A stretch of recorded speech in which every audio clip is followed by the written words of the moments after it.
2024 లేదా 25లో డిగ్రీ లేదా బీటెక్ చదివారా? సాఫ్ట్‌వేర్ జాబ్ కోసం ఎదురు చూస్తున్నారా? అయితే కోడ్‌జ్ఞాన్ 100 డేస్ కోర్సులో చేరండి. జాబ్ సాధించండి. హలో సాయిరామ్ గారు. హలో అండి. సాఫ్ట్‌వేర్ రంగంలో చాలా మంది చూసేది ఏంటంటే ఫస్ట్ సాలరీ ప్యాకేజెస్ చాలా హై ఉంటాయి. బీటెక్ చేస్తే చాలు మా పిల్లలని పేరెంట్స్ అదే విధంగా ఆ మోటోలోనే ఆలోచిస్తూ ఉంటారు. పిల్లలకు కూడా ఒక రకమైన టార్గెట్ అదే ఉంటుంటుంది. ఇమ్మీడియట్‌గా స్కిల్ బాగుండి ఇమ్మీడియట్‌గా హై ప్యాకేజ్ కనుక రావాలనుకుంటే ఫర్ ఎగ్జాంపుల్ 10 lakhs 8 lakhs ఇలా చెప్తూ ఉంటుంటారు. పర్ యానం ఇలా రావాలి అని. అది టార్గెట్‌గా పెట్టుకొని ముందుకు వెళ్ళాలి అంటే వీళ్ళకు ఉండాల్సిన బేసిక్ స్కిల్స్ ఏంటి? వేటిపైన ఫోకస్ చేయాలి అంటారు? So high packages above 7 lakhs ఎంత లెవెల్ పెట్టుకున్నా కూడా ఆ హై ప్యాకేజ్ కి సిస్టమ్ ఆర్కిటెక్చర్ ఒకటి తెలియాలండి. Next data structures and algorithms, ఇవి రెండు ఇంపార్టెంట్ అనమాట. ఇవి రెండిట్లో స్ట్రాంగ్ గా ఉంటే గనక హై ప్యాకేజెస్ దేన్నైనా క్రాక్ చేయడానికి ఈజీ అవుతుంది.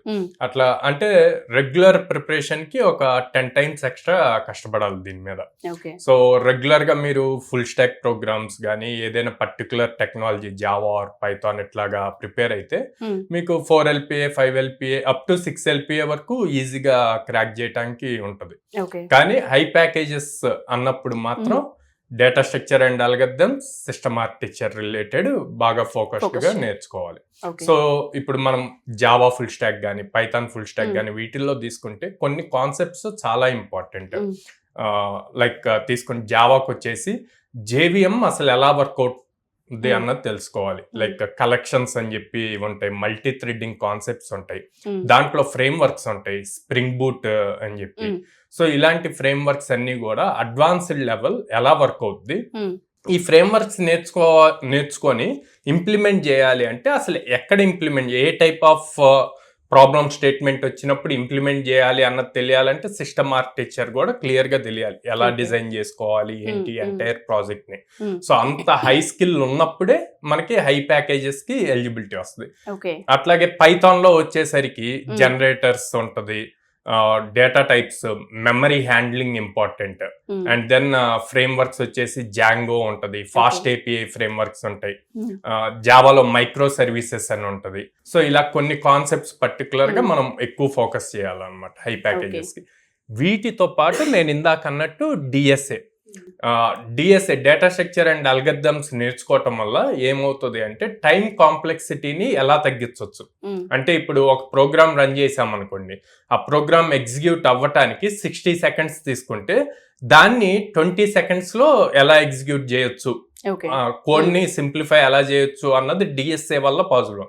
సెకండ్ థింగ్, ఒక 1000 members మీద ప్రోగ్రామ్ రాసాం, 1000 users ఉన్నారు, at a time site access చేశారు అనుకోండి.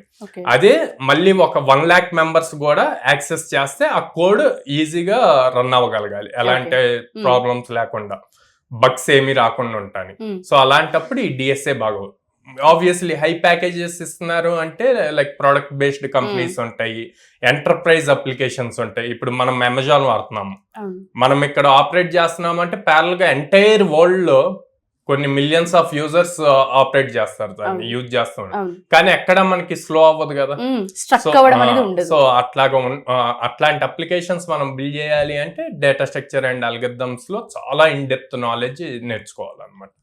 దీనికి లైక్ ఎవ్రీడే పర్టికులర్ గా డిఎస్ఏ కి డైలీ 2 hours ఫోకస్డ్ గా స్పెండ్ చేసి 6 months మినిమం దాని మీద డీటెయిల్డ్ గా నేర్చుకుంటే గనక ఈజీ అవుతుంది.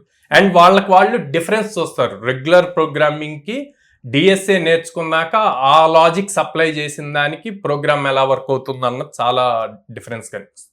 సో మీరు అన్నట్టుగానే ఫోకస్ చేయడం ఒక విషయం అయితే, ఏవైతే స్కిల్స్ నేర్చుకోవాలని చెప్తూ ఉన్నారో ఫ్రెషర్స్ ఇప్పుడే బయటకు వచ్చి వాళ్ళు కనుక టార్గెట్ పెట్టుకొని పలానా కంపెనీలో ఇలాంటి వాటిలో మేము వర్క్ చేయాలి, మా ప్యాకేజ్ ఇంత ఉండాలి అన్నప్పుడు ఆ కోర్సెస్ ఏవైతే ఉంటాయో మన దగ్గర వాళ్ళని ట్రైన్ చేసే అవకాశం ఉంటుందంటారా సాయిరామ్ గారు?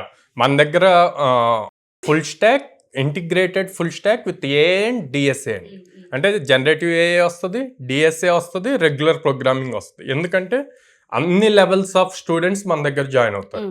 సో 60% ఉన్న వాళ్ళు జాయిన్ అవుతారు, పర్సంటేజ్ తక్కువ ఉండి హైలీ స్కిల్డ్ పీపుల్ ఉంటారు, అంటే కోడింగ్ పాయింట్లో ప్రాక్టికల్ అందరూ ఉంటారు. సో అందరికీ పాసిబిలిటీ ఉండాలి, ఎవరు ఎక్కడ ల్యాగ్ ఉన్నా వాళ్ళు మళ్ళీ అది కరెక్ట్ చేసుకొని నేర్చుకోగలగాలి అన్న పాయింట్లో మనం 3 టీచ్ చేస్తాం.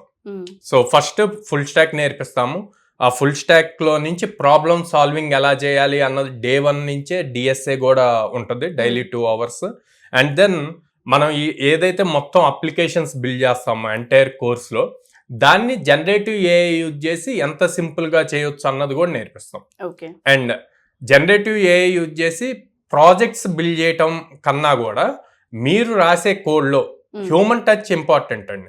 ఆ హ్యూమన్ టచ్ ఇంపార్టెంట్ అన్నప్పుడు ఆ లాజిక్ మీరు థింక్ చేసేటప్పుడు జనరేటివ్ ఏఐ యూజ్ చేసుకొని లాజిక్ ని ఇంకా ఎలా ఇంప్రూవ్ చేయొచ్చు అన్నది పాయింట్స్ నేర్పిస్తాం అనమాట. ఓకే. ఇప్పుడు అట్లా కాకుండా డైరెక్ట్ ప్రాజెక్ట్ మొత్తం జనరేటివ్ ఏఐ లోనే బిల్డ్ చేస్తాము బిల్డ్ చేయటం చూపిస్తే ఇంకా వీళ్ళు ఆ పాయింట్ లోనే ఉంటారు, ఫర్దర్ గా ఏమీ నేర్చుకోరు, కెరీర్ గ్రోత్ ఉండదు, అయిపోతుంది ఒక పాయింట్ లో. సో అట్లా కాకుండా జనరల్ గా అంతకు ముందు పాత పద్ధతిలో కంప్లీట్ కోడింగ్ ఎలా రాయాలి, ఆ కోడ్ చాలా స్ట్రాంగ్ గా ఉంటే వీళ్ళు జనరేటివ్ ఏఐ నుంచి జనరేట్ చేసిన కోడ్ ఎంతవరకు కరెక్ట్ అన్నది ఈజీ అవుతుంది వీళ్ళకి లాజిక్స్ తెలియటం వల్ల. ఓకే.